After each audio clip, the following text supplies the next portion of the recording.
잘 주무셨습니까? 달콤한 잠보다 하나님 말씀이 더 달아서 이 자리에 오신 줄 믿는데 제가 맞게 해석한 거죠. 오늘 말씀을 함께 나누고 싶습니다.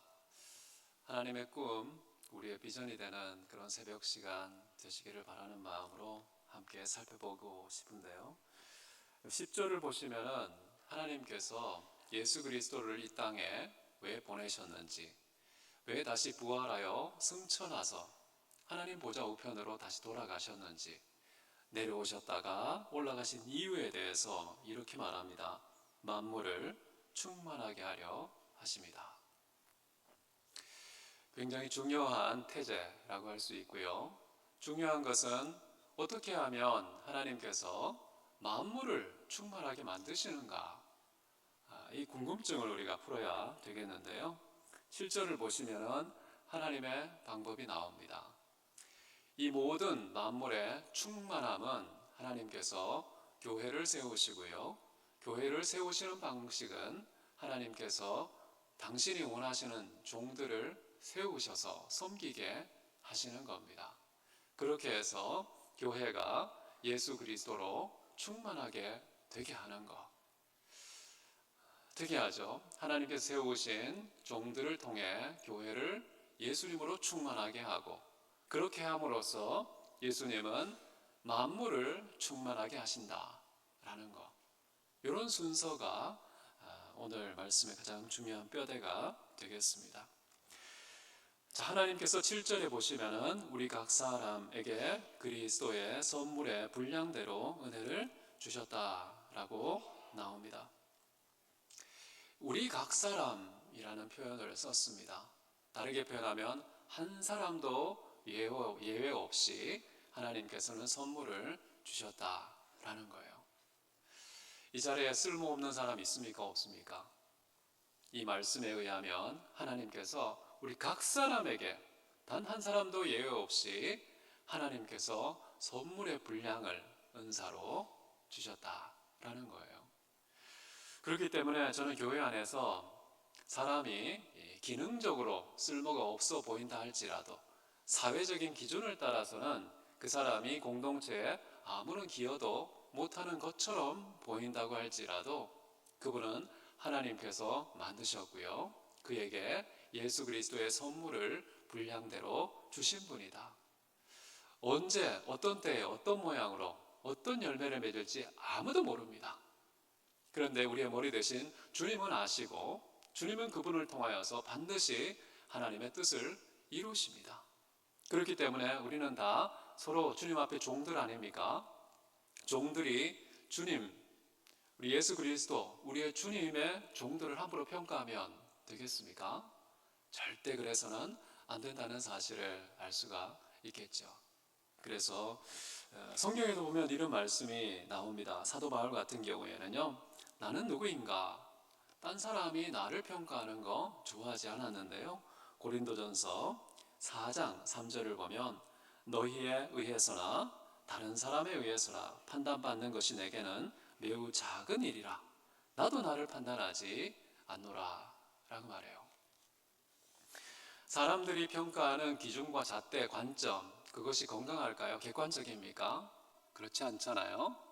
우리를 지으시고 우리를 가지고 계신 하나님, 그분만이 유일하게 우리를 판단하실 수 있는 분이기 때문에 주변에 있는 어떤 사람도, 가까이 있는 친인척도, 심지어 나 자신도 나를 평가할 기준이나 주체가 되면 안 된다라고 말해요.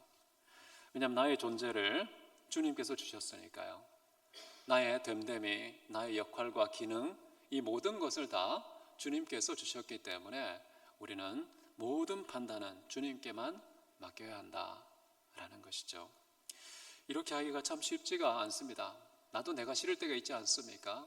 내가 좋아서 스스로 우쭐대고 자랑할 때 있지 않습니까?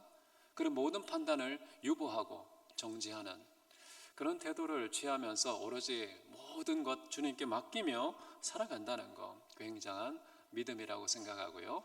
하나님이 기준이 된 삶, 하나님께서 존재의 질서가 되신 그런 삶을 살게 되는 것, 그게 그분께 우리가 모든 걸 맡길 때 가능한 일이 아닌가라는 생각이 듭니다.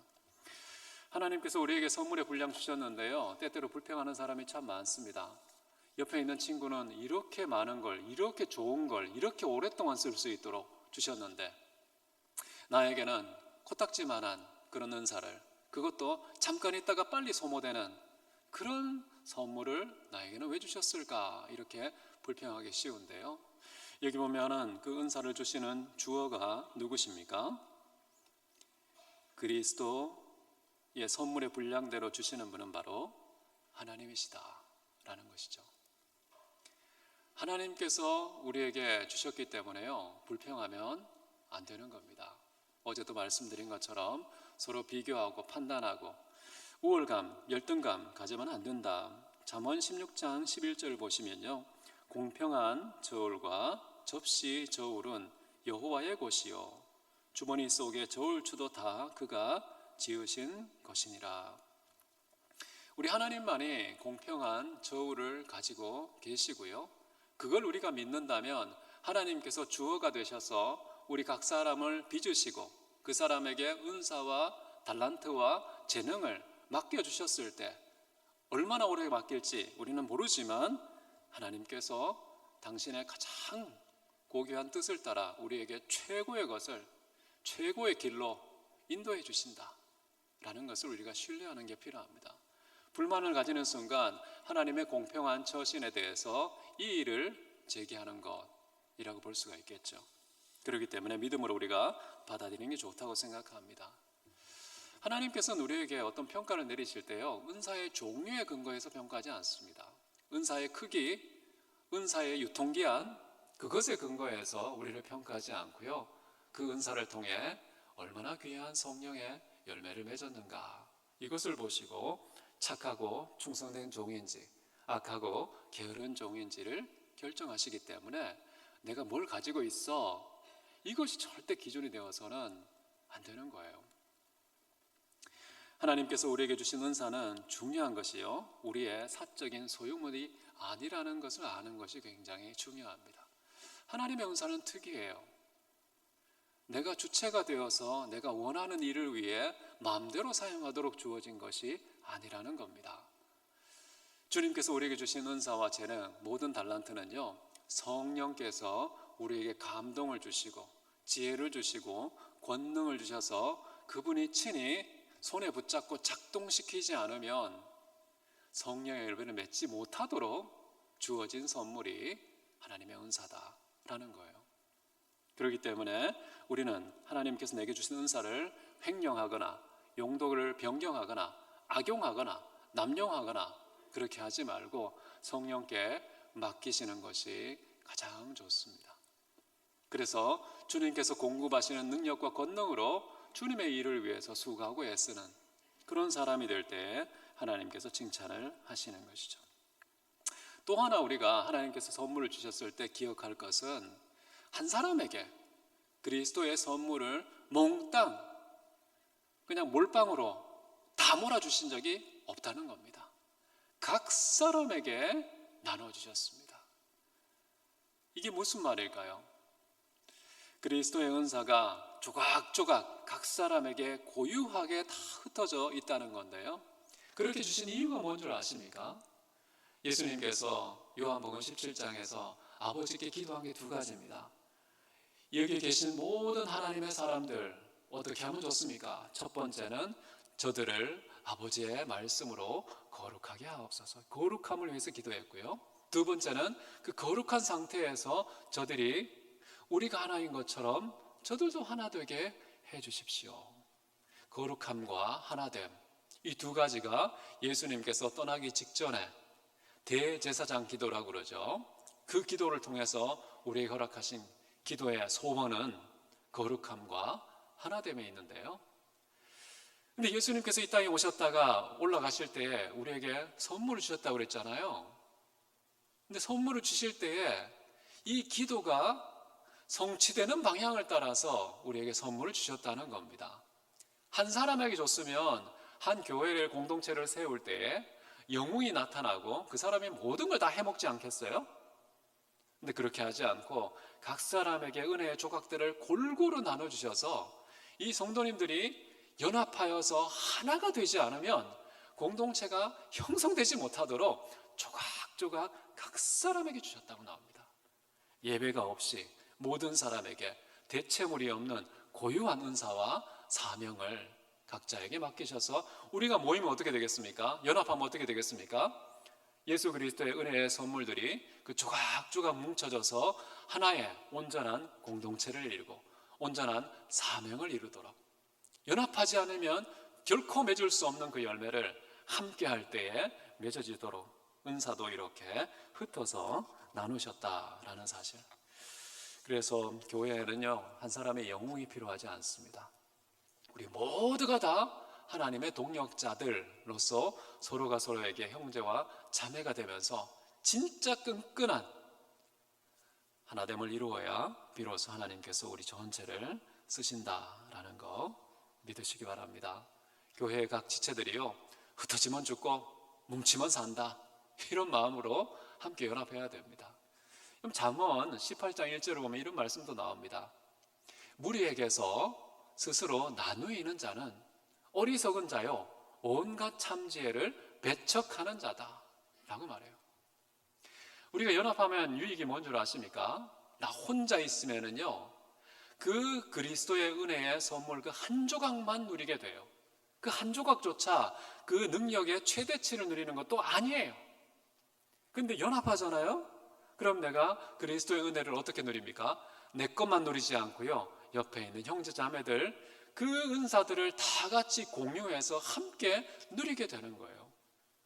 이런 것을 가시적으로 또 경제적인 현상으로 나타난 것이 초대교회. 여러분 사도행전 4장 잘 아시잖아요. 자기 것으로 주장한 사람이 아무도 없었고 그걸 다 통용해서 네 것 내 것 따지지 않고요, 함께 필요에 따라 나누었다, 그런 말 나오잖아요. 마치 하나님의 은사, 영적인 은사도요 그런 거예요. 네 거 내 거 이거 따지는 건 굉장히 어린아이 같은 신앙입니다. 진짜 하나님의 꿈을 알고 그 꿈을 이루기 위해서 우리에게 무슨 일을 하셨는지 알고 있는 사람은 내게 주어진 은사를 공동체를 통해 열매를 맺을 수 있도록 내려놓고 나누고 공유하고 내 거라고 주장하지 않고 내 거라고 생색내지 않는 그런 모습으로 우리가 한 몸을 이루게 되는 것이죠. 그런 모습을 갖춰가는 것이 정말 아름다운 모습인데, 하나님께서 이렇게 선물의 분량대로 각자에게 나눠주신 것은 그냥 임의적으로 충동적으로 하신 게 아니라요, 여기에 8절에 뭐라고 나옵니까? 그러므로 이르기를 그가 위로 올라가실 때에 사로잡힌 자들을 사로잡고 사람들에게 선물을 주셨다 하였도다 라는 하나님의 말씀이, 예언이 성취된 것이라고 나옵니다. 갑자기 이루어진 일이 아니라 하나님께서 어제는 창세전부터 계획하신 게 있고요, 그 계획을 선지자들을 통해서 다 약속하신 것을 나타내셨어요. 그 계시하신 예언의 내용이 예수님 때에 성취되었어. 그래서 그리스도의 선물을 받게 된 거야 라고 말하는 것이죠. 하나님께 선물을 주신 것은요, 우리 개개인의 행복을 위해서 주신 게 아닙니다. 만물을 충만하게 하시기 위해서 하셨다고 그랬죠. 그 만물을 충만케 하시는 분은 예수 그리스도인데요, 그 방식은 바로 교회를 통하여서. 교회의 정의를 여러분 아십니까? 성경에 교회는 이거다라고 명시적으로 데피니션, 정의를 내린 곳이 있습니다. 에베소서 1장 23절에 보면은 교회의 정의는 그리스도의 몸이라고 나옵니다. 그런데 이것을 좀 풀어서 설명한 게 뭐냐 하면, 만물 안에서 만물을 충만하게 하시는 분의 충만이라고 나옵니다. 교회는 건물이 의리의리하다고 교회가 되는 게 아니에요. 헌금이 많이 나온다고, 성도님들이 많이 출석한다고 그게 교회가 되는 게 아니라요, 예수 그리스도 만물 안에서 만물을 충만케 하시는 이의 충만, 이게 교회의 정의예요.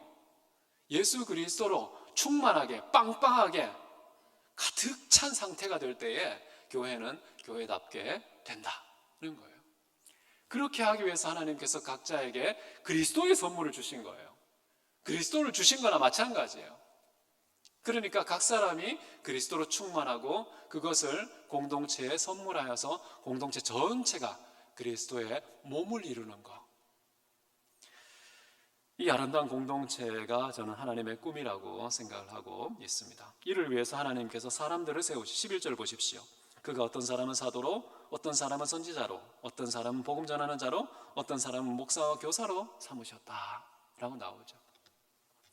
이분들 똑똑해서 그런 겁니까? 출신 성분이 좋아서 그래요? 아니죠. 남자기 때문에, 여자기 때문에 그런 것도 아닙니다.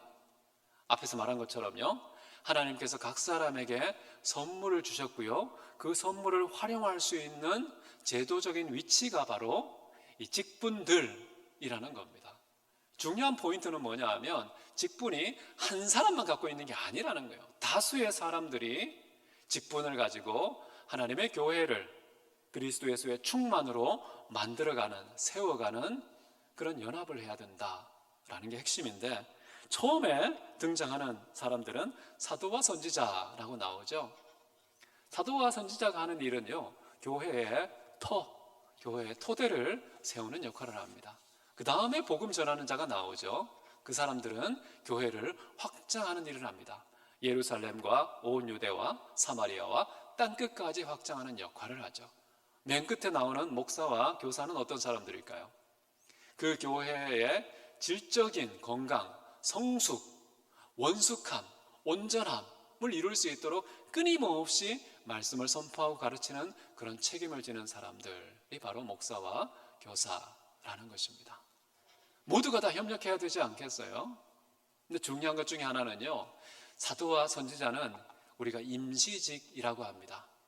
하나님의 계시를 완성하기 위해서 그 시대에 허락한, 임시에 허락한, 그래서 항구적으로 계속 존재하는 그런 직분이 아니기 때문에 항존직이 아니라 임시직이라고 얘기하죠. 여러분, 에베소서 2장 20절에 보면 이런 말씀이 나옵니다. 너희는 사도들과 선지자 터 위에 세우심을 입은 자라. 그리스도 예수께서 친히 모퉁이 돌이 되셨느니라. 교회의 구조가 딱 나오죠.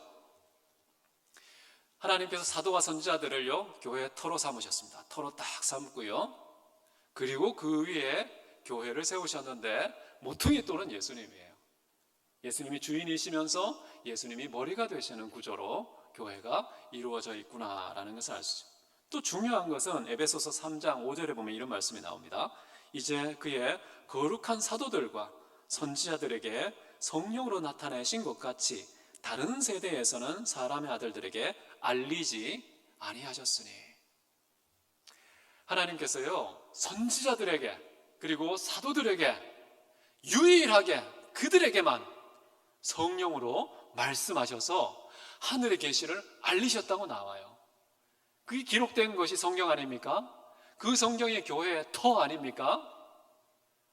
그 성경이 교회의 터와 토대이기 때문에 그 성경 위에서만 하나님의 교회가 세워지는 거예요. 그런데 여기 보면 다른 세대에는 사람들의 아들에게 안 나타냈다고 했잖아요. 추가적인 계시가 있겠습니까? 성경을 더 보태야 되겠습니까? 그러면 안 되겠죠. 성경을 더하거나 빼서는 안 됩니다. 더하는 것도 성경을 허무는 것이고요, 빼는 것도 성경을 허무는 거예요. 아주 고대의 말시온이라는 사람이 있습니다. 이 사람은 150년경에 활동했던 사람이에요. 그 사람은 사도 바울 매니아예요. 바울을 너무 좋아해가지고 그냥 바울의 서신 10개 정도, 그리고 누가복음은 헬라인 누가가 썼잖아요. 유대인이 안 썼기 때문에 헬라인을 써서 누가복음 좋아했어요. 근데 누가복음에도 구약에 인용된 거 있으니까 그런 걸 다 발라내고 구약에 흔적도 없는 걸 편집을 하고 이 누가복음과 사도 바울의 서신들을 묶어가지고 이게 하나님 말씀이다 라고 했던 사람, 이 사람은 성경을 삭제한 사람이죠. 로마 가톨릭은 어떻습니까? 로마 가톨릭은 성경 66권이 아니에요. 73권입니다. 우리보다 더 많죠. 그것은 성경을 더한 것이겠죠. 역사 속에서요, 성경을 더하기도 하고 성경을 빼기도 했는데 우리는 66권 성경만 하나님의 말씀으로 받아들입니다. 절대 그걸 감하지 않되 1.1획도 더하거나 빼서는 안 된다고 예수님께서 말씀하셨어요. 지극히 작은 것 하나도요, 빼면 안 됩니다. 지극히 작은 하나도 안 지키면 안 됩니다. 그렇게 예수님께서 마태복음 5장에서 분명히 말을 해놓으셨기 때문에 이 사도들과 선지자들이 닦아놓은 교회의 터 절대 허물지 않도록, 그리고 다른 세대는 나타내지 않았으니까 절대 의심하거나 유혹당하면 안 되겠습니다. 자, 그런데 이렇게 하나님께서 믿음의 사람들, 종들을 직분자로 세우신 이유는 12절에 나옵니다. 이는 성도를 온전하게 하여 봉사일을 하게 하며 그리스도의 몸을 세우려 하심이다. 첫 번째 등장하는 게요, 성도들의 온전함. 하늘에 계신 아버지께서 온전한 같이 너희도 온전하라, 이렇게 예수님이 말씀하셨죠. 우리의 온전함은요, 그냥 욕심 때문에 하는 게 아니라요, 예수님의 명령입니다. 예수님의 명령을 따라 우리도 하나님이 온전하신 것처럼 우리도 온전하게 되어야겠구나 라는 거.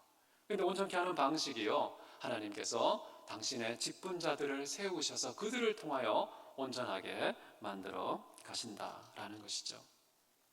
저는 이걸 보면서 화려한 사역, 봉사의 일이라는 화려한 사역을 하는 것보다 더 중요하고 우선적인 것이 우리의 인격과 신앙의 됨됨이구나. 인격적으로 예수님을 닮은 사람, 성품이 예수님 같은 사람, 우리의 됨됨이와 신앙이 믿음의 사도이신, 믿음의 본이신 예수 그리스도를 쏙빼 닮은 사람, 이게 되는 게 1순위예요. 예수님 안 닮은 사람이 보직을 얻고 완장을 차고 일을 하기 시작하잖아요. 사고칩니다. 말썽만 일으켜요. 민폐입니다, 교회에.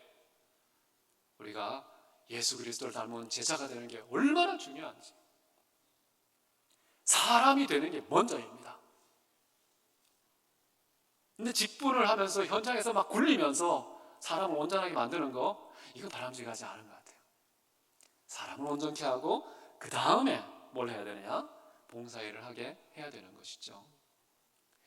근데 이 목회자를 비롯해서, 저같이 목회자를 비롯해서요, 직분자들은요, 성도님들을 온전케 할 때에 내가 나의 것을 가지고 나의 제자를 만드는 방식이 되어서는 절대 안 됩니다. 성경에 보면 이런 말이 있습니다.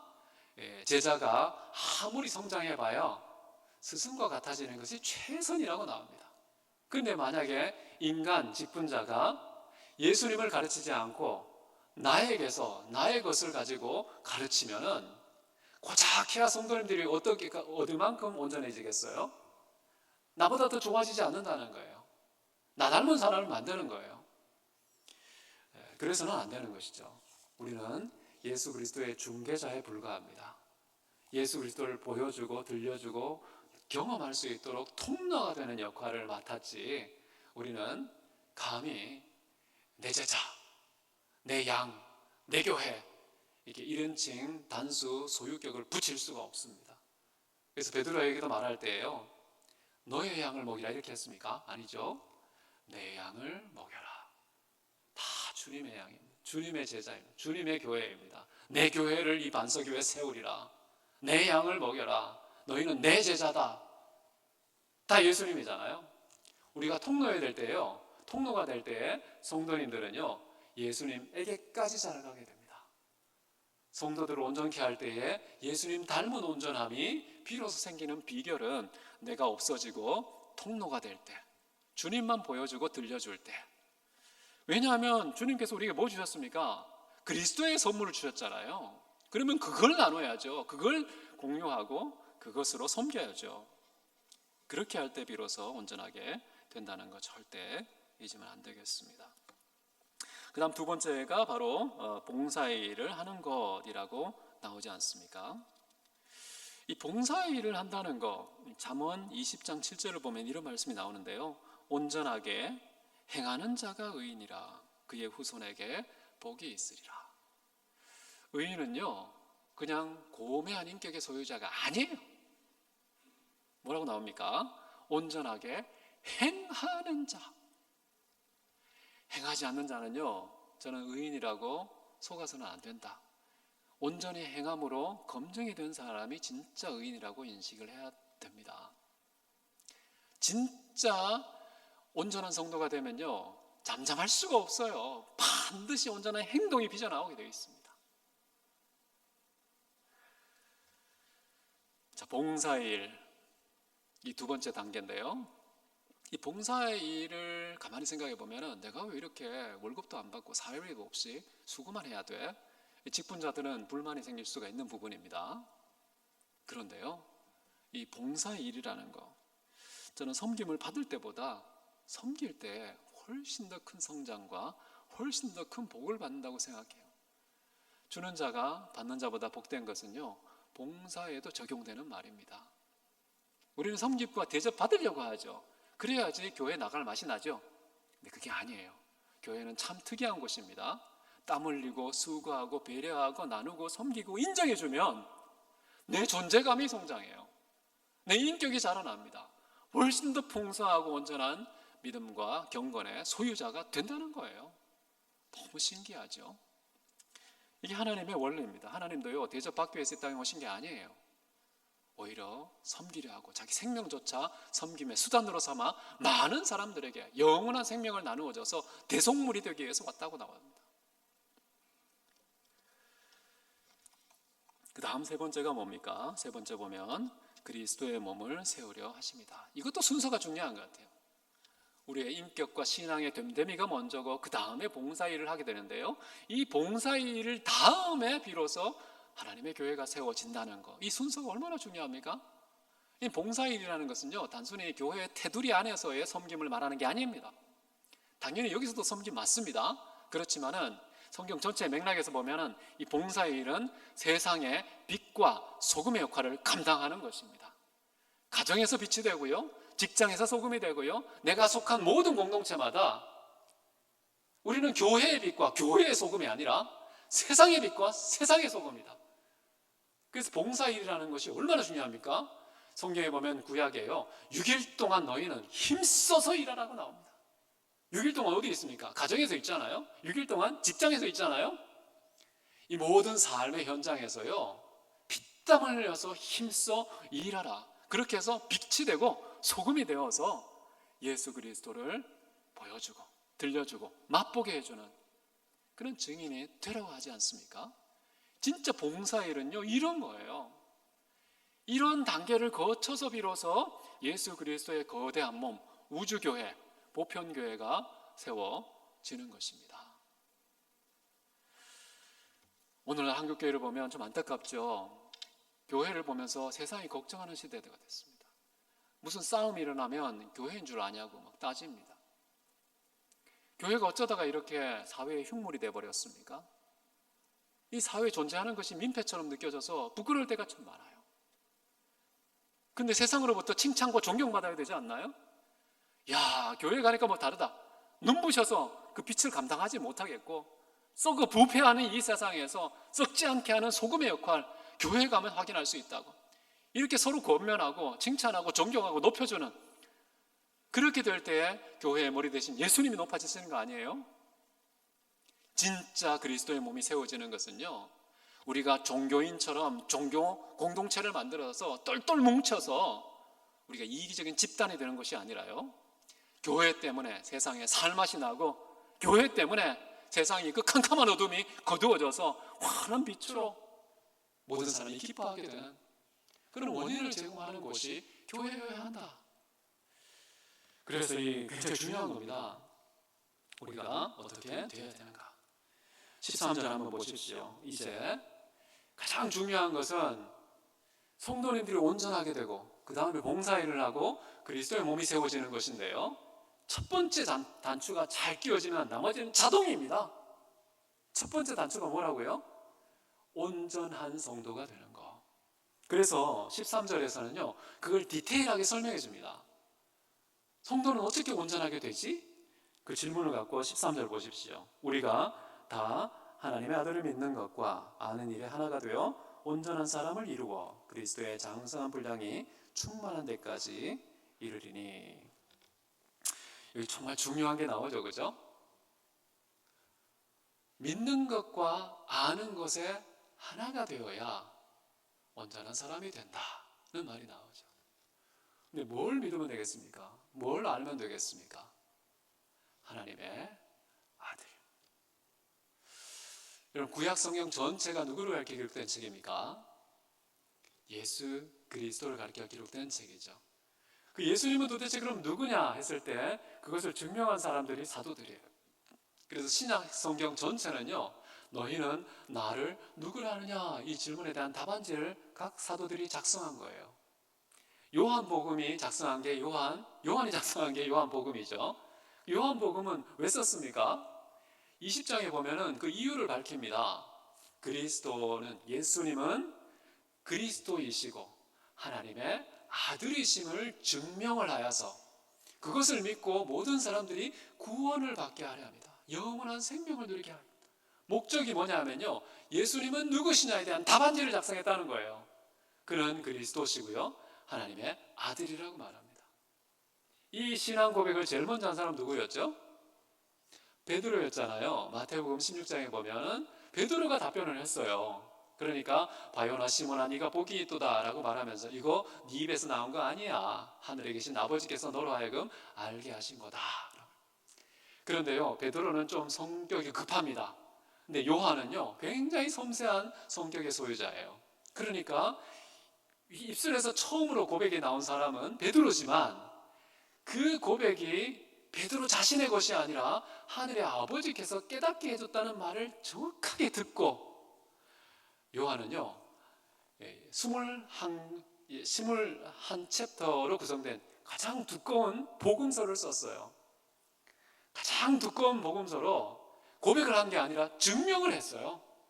예수님은 과연 그리스도시고 예수님은 과연 하나님의 아들이시다 라고 베드로보다 훨씬 두껍게 썼어요. 베드로하고 요한은요, 엎치락뒤치락해요. 야고보는 일찍 돌아가셨는데요, 야고보, 요한, 베드로 측근 아닙니까? 문고리 3인방, 예수님의 가장 최측근. 변호사 갈 때도 데리고 갔고 어디를 가나 같이 다녔어요. 그런데 이 요한하고 베드로는요, 라이벌 의식이 좀 있어요. 요한은 별로 없는데 베드로는 저 사람은 나중에 어떻게 되죠? 궁금해 죽겠어요. 그러니까 신경 꺼 이렇게 하셨잖아요. 근데 이 두 사람 때문에 서로 아름다운 사도의 장점들이 부각이 많이 됩니다. 어쨌든 핵심은 뭐냐 하면 진짜 우리가 온전한 사람 되려면요, 예수님이 누군지 우리가 답을 할 수 있어야 됩니다. 근데 예수님이 참 질문을 재밌게 하셨어요. 처음에는 어떤 질문을 했냐면 사람들이 나를 어떻게 말하더냐 이렇게 하니까 이 사도들이 공부 열심히 해가지고요, 사람들의 모든 말들을 수집해서 편집해서 논문을 씁니다. 이렇게 말합니다. 엘리야라고 하고요, 선지자라고 말하고요, 모세 같다고 하고요, 막 온갖 답을 다 가져왔어요. 그러니까 예수님께서 마음에 안 드는 거예요. 그건 사람들의 고백이고, 그럼 너희는 나를 누구라 하느냐? 저는 우리 각자에게 하나님께서 질문 던진다고 생각합니다. 여러분 어떻게 하셔야 되겠어요? 요한이 가라사대, 바울이 가라사대 이렇게 할 거예요? 물론 사도들이 우리에게 가르쳐줬으니까요, 배워야죠. 그렇지만 그게 나의 고백이 돼야 됩니다. 나의 답안이 돼야 됩니다. 진짜 그리스도, 그분이 나의 메시아라고 믿으십니까? 나의 구원자라고 믿으십니까?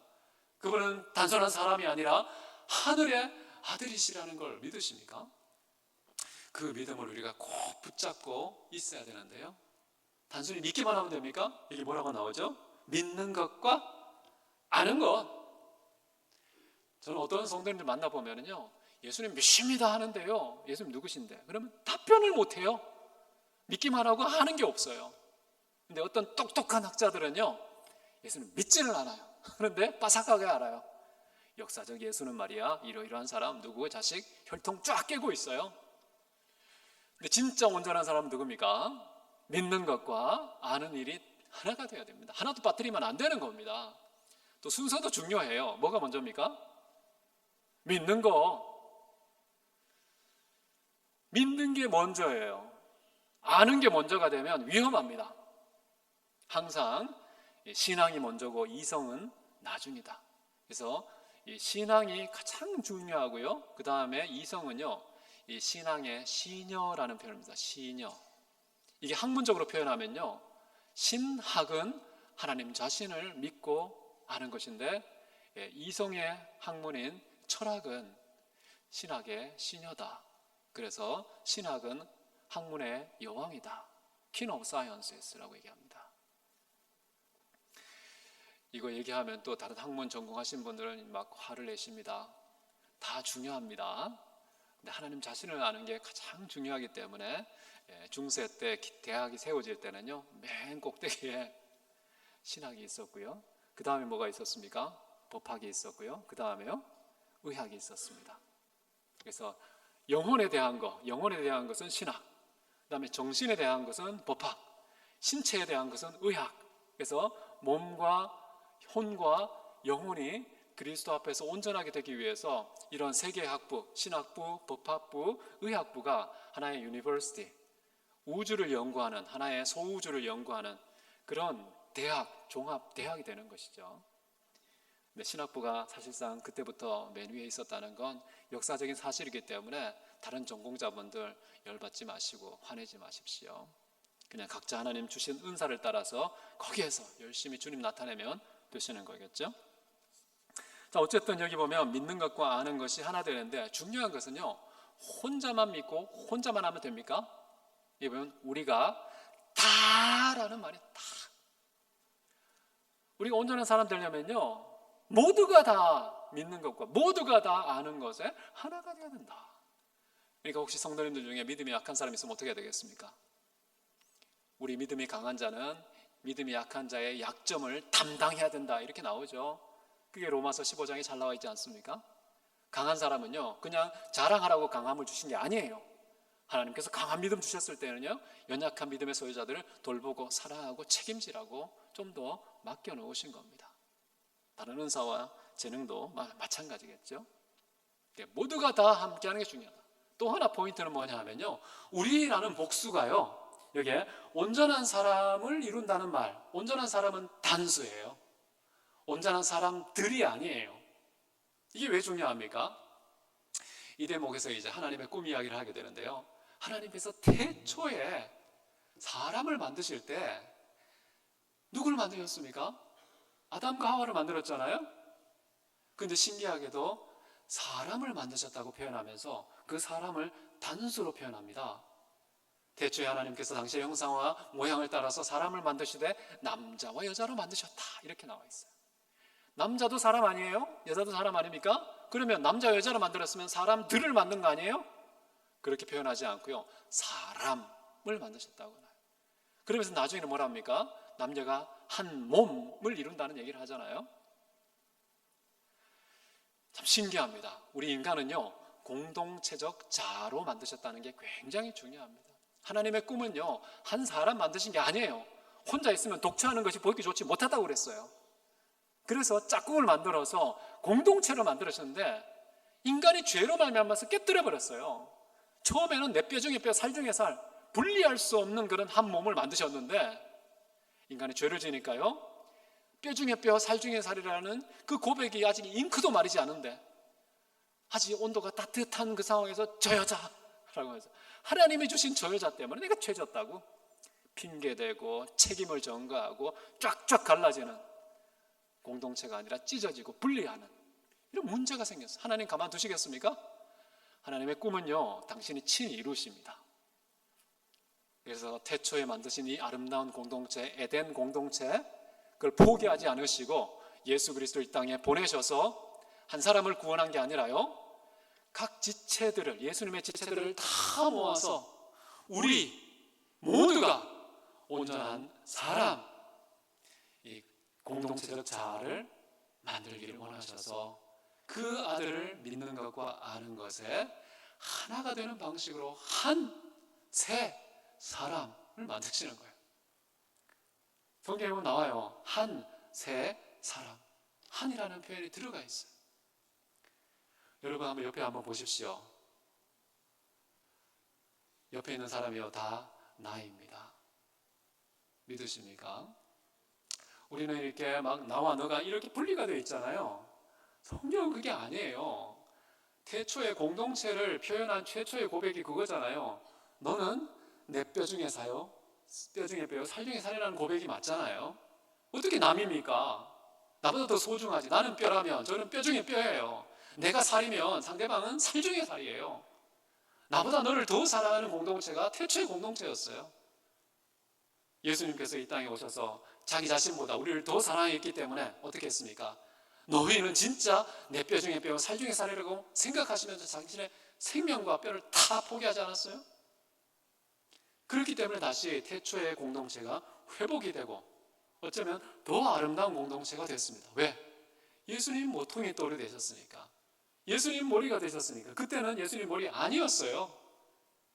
우리 모두는 다 그 머리에 지체들로서 한 몸을 구성하고 있는 다 나들입니다. 그래서 옆에 계신 모든 분들은요, 나라고 생각하셔야 됩니다. 이게 성경적이고요. 태초에 꿈꿨던 그 공동체, 교회를 통해서 다시 회복시키는 그런 하나님의 꿈입니다. 그런데 이 온전함에 하나의 조건이 더 붙습니다. 마지막으로 나눌 것은요, 그리스도의 장성한 분량이 충만한 데까지 이르러야 된다는 거예요.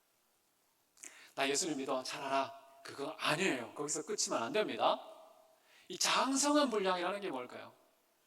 성경에 보면 이 장성한 사람에 대한 이야기가 좀 나옵니다. 히브리서 5장 14절 보면 이런 말씀이 나옵니다. 단단한 음식은 장성한 자의 것이니 그들은 지각을 사용하여 연단을 받아 선악을 분별하는 자들이다 라고 나오죠. 단단한 음식을 먹을 수 있는 사람이 장성한 사람이고요, 예수 그리스도의 장성한 분량이 충만한 데까지 이르려면요, 단단한 것도 먹을 줄 알아야 되는 거예요. 예수님께 단단한 것은 뭘까요?